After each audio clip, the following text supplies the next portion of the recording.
Hello, I am Kobey from Hearns Hobbies, and I'm doing an unboxing today of the Caudron G.III legged by Copper State Models. So this is a 1/32 scale aircraft, and as you can see, it's got a very vibrant box. We've got some blueprints on the left hand side here, and we have the name, and this is the US and French service model.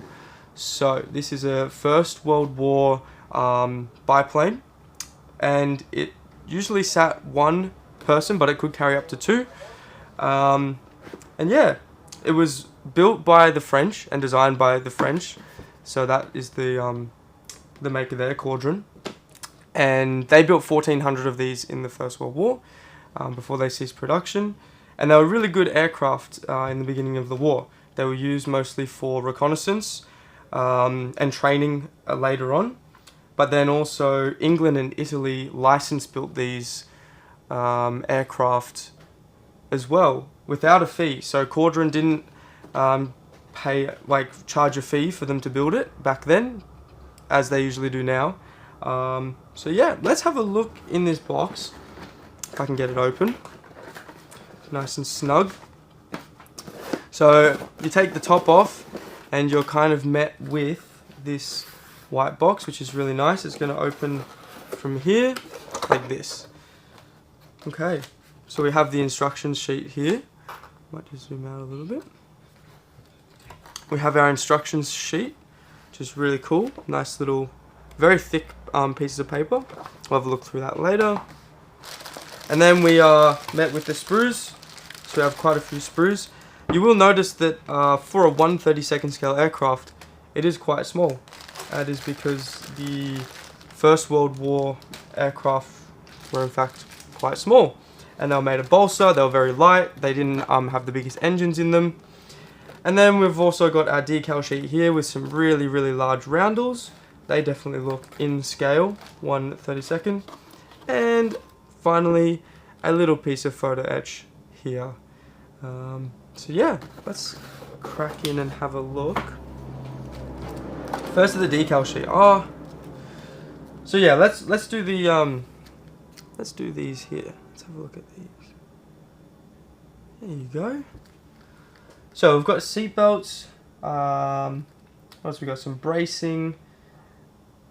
A couple of weights, I suppose. Just a few little pieces, nothing too crazy, which is nice. And they've got some nice little surface detail on them.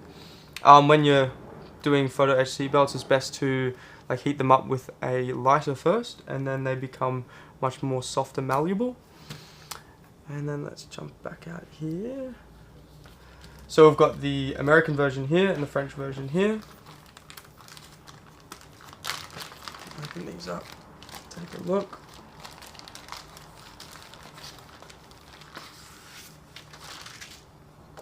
Very nicely printed. They look quite nice. Oh, look, there you go, Cartograph. Printed by Cartograph. So these will go down very nicely. This is them here. We've got the American stripes here. I presume those are for the, you can hardly see them in the light. I presume these are for the wheels, the stars as well, potentially for the wheels. We have some stencils, so that is the name of the manufacturer, Caudron, and then that's the type there. Then we have some French markings over here, and then the tail.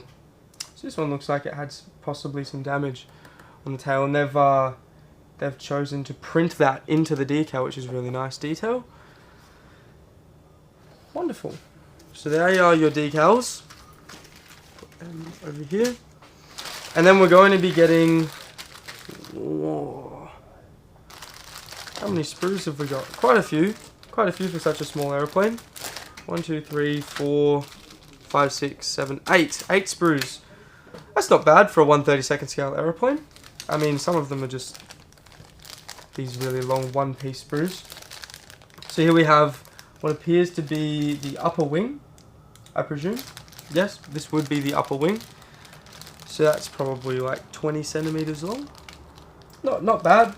Not too big. Oh, they've got extra pieces here that go on the ends of the wing, so that would extend the size by quite a bit. Let's let's have a look in this bag over here first. We'll do them one at a time. So yeah, here we have the extensions for the wings. So that's like the extra part you put on the outside. You have the cowling here for where the propeller goes, covers the engine, and you have the backing plate. This would cover the pilot's legs over here. That's the top part in front of the canopy. We have some more ailerons, or what looks to be maybe the vertical stabilizer, not sure. Propeller, really nice propeller, got some nice detail on the hub there. Ready for you to paint up in the wood grain colour. Here we have two identical sprues. So we have the frame of the aircraft, which comes in two pieces, two sides. It goes like this, and then the pilot sits in the middle. The wheels, almost two-part molding. So they've decided to mold the rubber on one side, and then you put the inside on, so it molds really nicely around that. So that will look really nice. That was a good decision by them. Engine detail. These are usually very detailed with the cylinder heads. So there we go. That is the engine there. You got all the cylinder heads over here. The headers for it, and then there's the cylinders. The push rods. Make one hell of a noise starting this thing up. We'll zoom back out here. So this is what I said before, maybe the top wing or the bottom wing. I presume they're the same part actually. Yeah, so this must be, one of these must not be used, I presume. Yeah.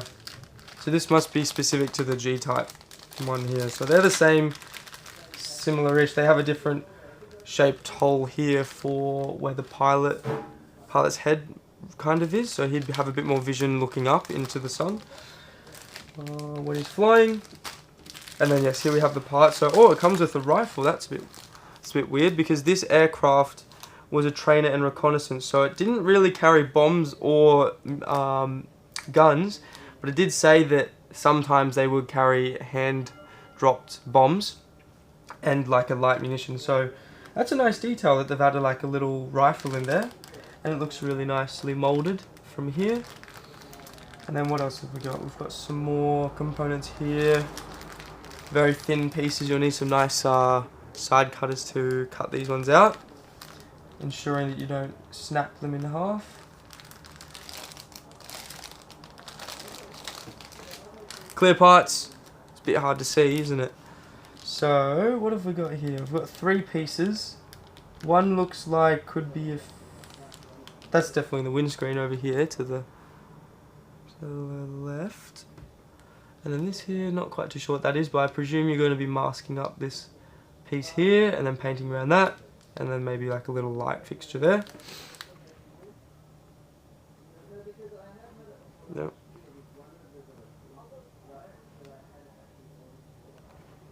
There we go.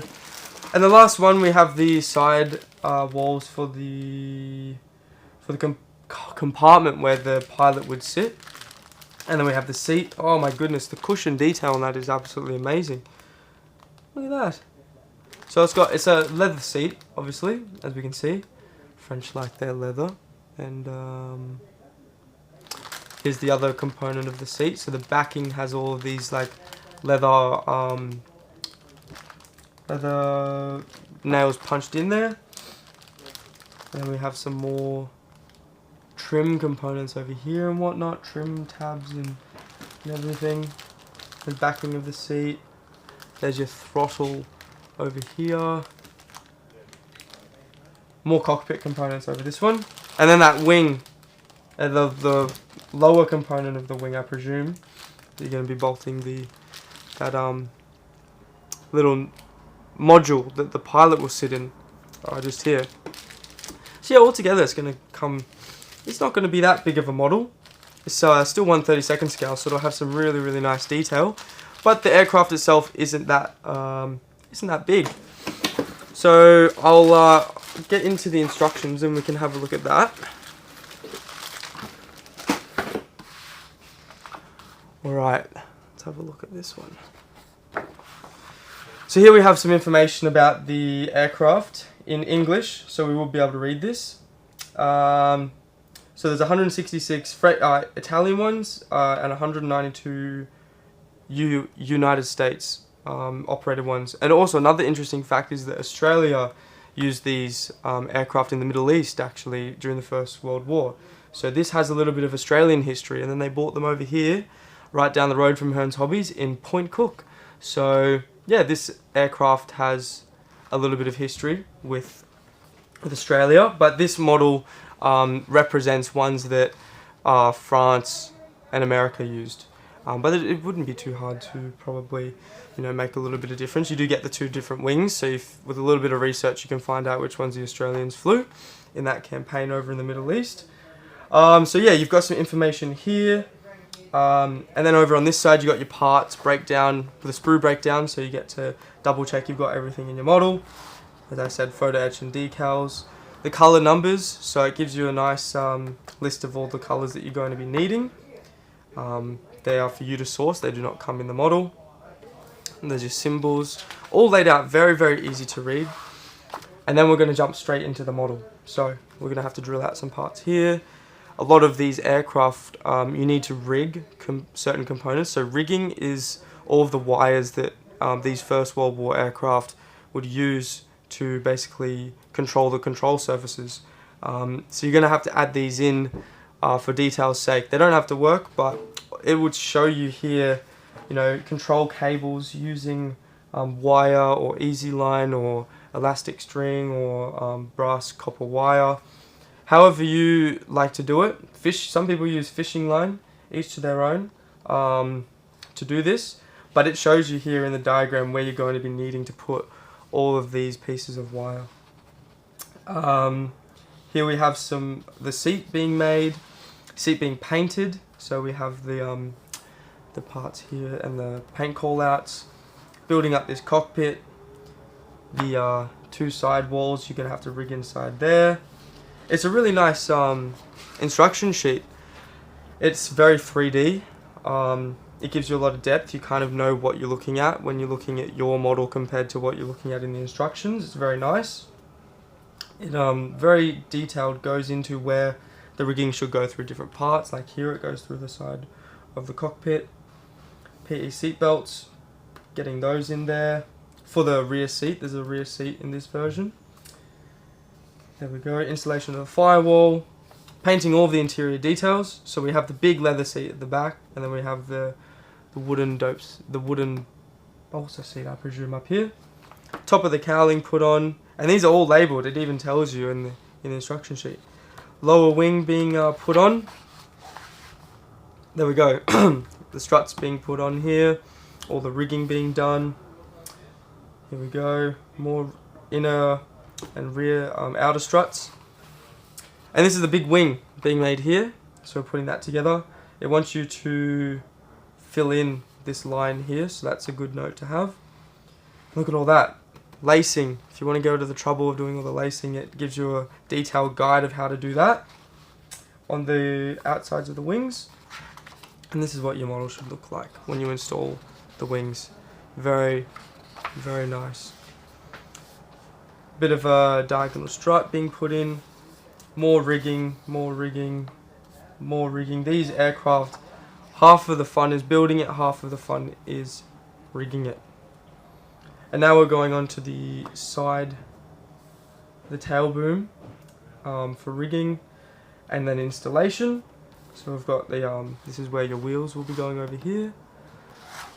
And then it fits pretty much straight onto the wings. And then we've got it all joining up here. Here we go, elevators. They get put on separately.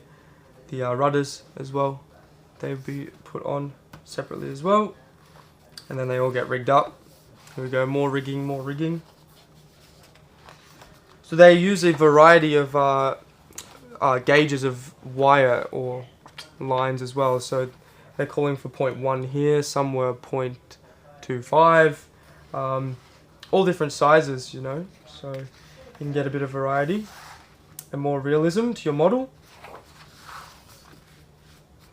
building up the engine.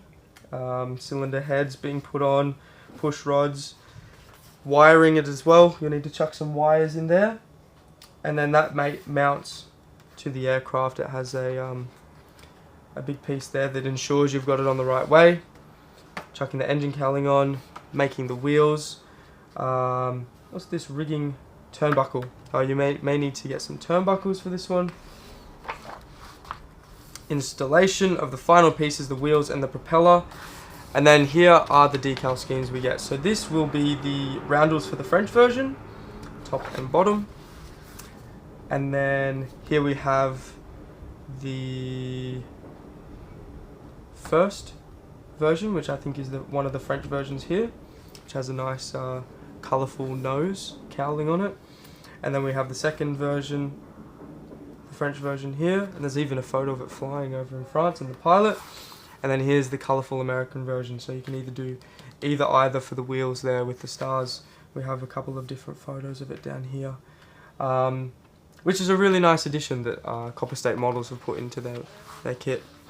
So we have a thank you from the team that do it, make it all possible.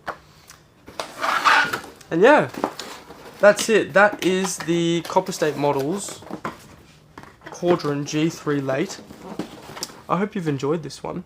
It is a really, really lovely kit. Lots and lots of detail. Not for the beginner modeler, but definitely something for somebody who's done models for a little bit of time to venture into. It is a very unique subject, so it's not just for First World War modelers, I suppose. If you like Australian stuff, you could definitely source Australian markings and do a bit of Australian research into it. But yeah, that's it. That is the Caudron that is the Copper State Models Caudron G.III late. I hope you have a wonderful rest of your day, and we will see you next time. Cheers.